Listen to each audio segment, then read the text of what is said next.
out and away we go here at Suzuka. Decent start from Nico Rosberg, but out in the front, Kamui Kobayashi gets ahead of Mark Webber off the line. Perez challenging Grosjean, and Kimi Raikkonen dips onto the dirt. Look, there goes the Ferrari off the track. It's a dreadful start in this spinning round. Quite a bit of contact. His left rear's gone, so I wonder if he got a puncture off the line somewhere with contact, because he turned into turn one, and the back end of the car was slewing away from him.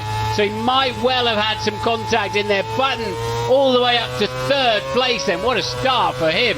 Massa fourth, going towards Spoon Corner now. So there's Vettel and there's Kobayashi. Behind Kobayashi, Jenson Button in the McLaren. Felipe Massa, then Kimi Raikkonen, then Sergio Perez in sixth place. Lewis Hamilton up to seventh. Hülkenberg 8th, Maldonado 9th, Ricciardo 10th. Timo Glock in the Marussia, best start of the season, was 18th, now running 11th. There with Raikkonen, then gets a touch, and then comes out wide. I don't think that's Raikkonen's fault. I think he was alongside Alonso, and Alonso was squeezing him. There, Alonso's squeezing him, he doesn't realise he's there, look, and then across comes the McLaren, and it was actually in the secondary point where the cross to reacting to the McLaren right up the inside. That's what happens down into turn one of a Grand Prix. And Sergio Perez losing places further still on the restart, went off wide at turn one. That's why he's now behind Lewis Hamilton. Out in front, Sebastian Vettel nearly 2 seconds clear of Kamui Kobayashi. Jenson Button as well on Kobayashi is within a second. Massa is within a second of Jenson Button, and also within a second Perez and Hamilton, and Hülkenberg behind Perez at the moment in the Force India. Yeah, just to be very clear on that, it is the Grosjean incident, and Webber, the cork in the bottle really, with Button and Co behind him. Felipe Massa running very strongly in fourth place for Ferrari, and Raikkonen fifth, of course. Well, a lot of people thought that it would be 2 Red Bulls disappearing off into the setting sun here at Suzuka. Not the case at the moment. One's leading, one's down in 22nd as Perez goes in very deep. Going to Mercedes has opened the door for Sergio Perez, and Hamilton on track opened the door even further there, didn't he? Yeah. Gave him quite an invitation to come on in. Didn't see that one coming at all, did he? No. OK, Michael, we've lost telemetry. We have lost telemetry, so no information. Well, he's running 14th at the moment. That much they will know. About crashing into people at the start despite his one race ban. But anyway, just clearing up a few other stories. Damage to Mark Webber's car is on the right hand side pod. Not too bad, but he will lose some aerodynamic downforce with that. Good position for Heikki Kovalainen. He gained through all that. He's 11th at the moment. And down at McLaren, they seem... So, Mark, we can still get something out of this. Which is Massa, Raikkonen and Perez the top 6, then Hamilton and Hülkenberg. After them, Maldonado, Ricciardo, that's the point scorers. Kovalainen running in 11th at the moment ahead of Verne. Paul di Resta in 13th place. He started 11th, he's down in comes Lewis Hamilton doing what he was perfectly entitled to do, and that's just plain unlucky really, I have to say. Here we are on board again. I wonder if looking forward there, look. Just wonder if there was a puncture on Alonso's car, Martins. He definitely clipped I think there was. Wing, didn't yeah, he? But it was already getting a bit messy, wasn't it? Yeah. So here's the contact then between Grote. They think he's making too many mistakes on the first lap. This. How was he in GP2? Did he do any of that sort of thing in GP2, or his former I mean, he made a lot of mistakes when he was at Renault, which is why they dropped him. But earlier on in his GP2 career, there was the odd mistake. I remember him once completely mucking up a safety car at restart. So that's Lewis Hamilton being told he's actually gone 5 laps longer into this race through his first stint than McLaren were predicting. Helped, of course, by the safety car. Yep. Target +5. Going all right. So the stewards are looking into Senna. The incident between Senna and Rosberg. So maybe because Nico thought it was Toro Rosso that ran into him, didn't he? But it looks like now Raikkonen can try and get past the Toro Rosso. He's been stuck behind him and blasts his way through down into turn one, and now has Heikki Kovalainen to follow on behind all the way up the S's. You don't take your foot really. It's then Jean-Eric Vergne and then Michael Schumacher. Well, Schumacher was told he was on the similar pit stop window to Perez, which was an interesting and slightly random one, but it means a lot more than it first appears. But Schumacher then is very close to him, but that Kobayashi and Button are fighting with back markers. Massa's putting in some very good lap times. This is the worst situation possible for Button. He's not stuck behind one slow-moving car, but here goes Kobayashi down on the inside at the hairpin. He's beat a few Toro Rossos there in the past, and this time avoids contact as he gets... Gearboxes, the hydraulic pressures and the system, and they're tiny, they're incredible pieces of engineering.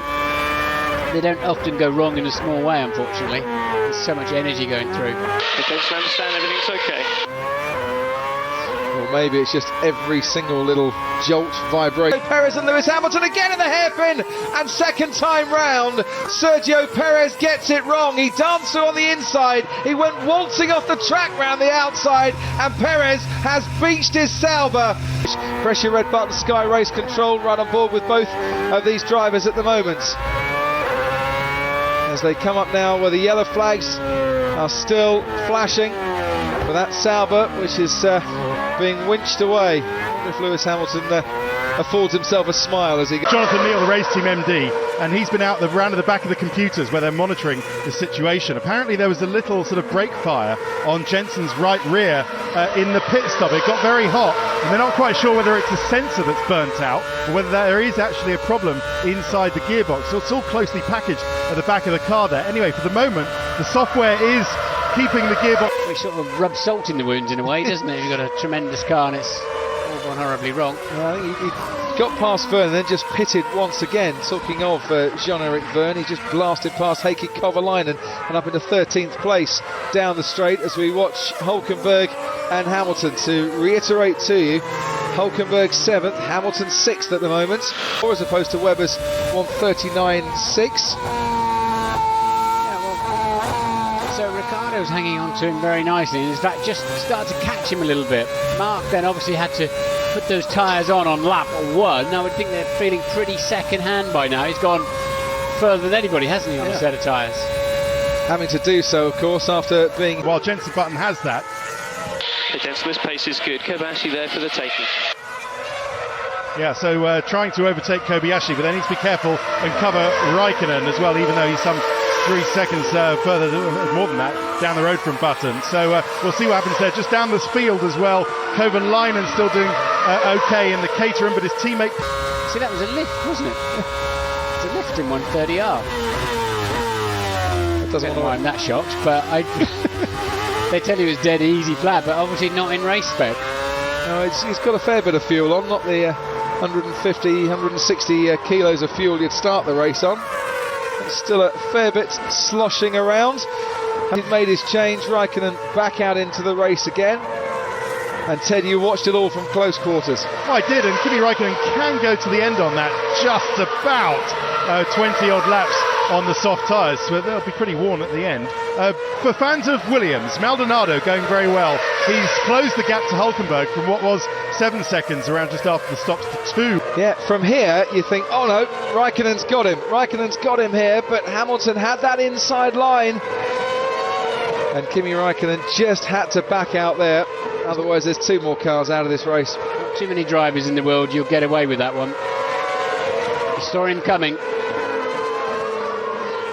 And he had to turn out, otherwise it would have been... I was looking, if you look at Maldonado, who's on soft tyres, he's doing a purple sector after 16 laps on those tyres. I wonder if some of these might gamble.